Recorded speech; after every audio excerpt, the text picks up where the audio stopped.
So today is day 30 on the wait list, and still kicking. Things are going good. They're testing my blood once a month to keep it in their system. So if they find a match, it's ready to go, and um, everything's going well so far. I'd like to go into a little bit of a story today. The last time I recorded, I talked a little bit about my second flare, which happened right after I got married. And so I wanted to talk a little bit about my husband and my support system, because support systems are really important, I've decided. I I was a very, and still am, a very independent person, and I like to do things on my own, and you know, my way or the highway type of person. And I've kind of learned to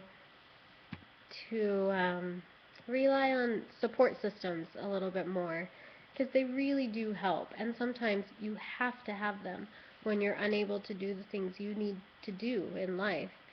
And so I'd like to talk a little bit about my husband, because he's pretty much been there from the beginning.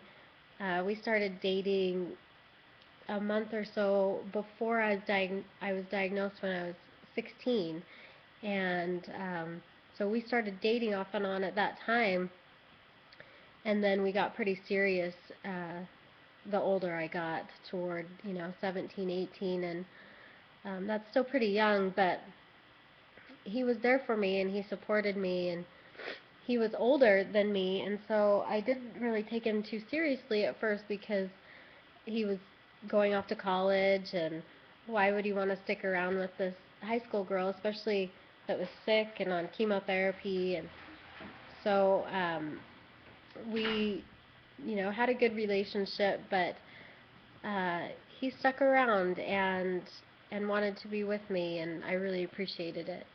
And so he was great. Um, so we got married, and he went through it all again with my second flare, and he was great again with that. He just is very supportive, and what can we do to help? Um, what do I need to do? What do we need to do to make it possible for you to get better and press forward? And that's kind of the attitude that he's had and still has, and I really appreciate it and love him very much. And so as I go through talking about my other flares and the different things that have happened, just know that he's very stable and supportive, and kind of like a rock that is there to hold on to when the trials come, when the waters crash, whatever you want to call it. He's just pretty stable and steady, and it's been good for me to have that steadiness. So kudos to Robbie. We'll talk more later.